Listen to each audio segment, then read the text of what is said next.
কেউ যদি আত্মহত্যা করে, কোন যদি ব্যক্তি আত্মহত্যা করে, আমরা অনেকেই ফতোয়া জিজ্ঞেস করি, বেনামাজিগুলো ফতোয়া অনেক সময় জিজ্ঞেস করি, আগে আরে অমুক আত্মহত্যা করেছে তো তার জানাজার নামাজ পড়া যাবে?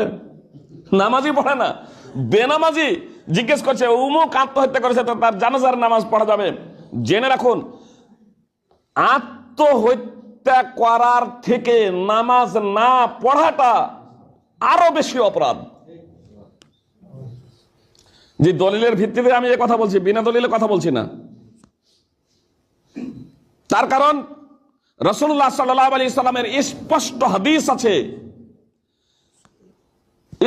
হাদিস আছে যে আত্মহত্যাকারী ব্যক্তি ঈমান থেকে বের হয়ে যায় না। সহিহ মুসলিমে হাদিস আছে, রাসূলুল্লাহ সাল্লাল্লাহু আলাইহি সাল্লাম এক আত্মহত্যাকারী ব্যক্তির জন্য ক্ষমা প্রার্থনা করেছিলেন।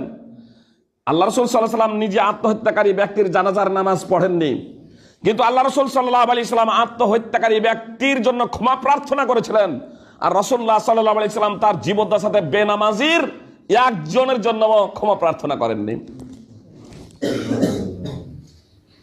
জি, বেনামাজি হওয়াটা কত বড় অপরাধ, বিস্তারিত ব্যাখ্যা বিশ্লেষণে আজকে যাচ্ছি না। আমি শুধু এতটুকু বলতে চাই, যারা নামাজ পড়ছেন তাদের জন্য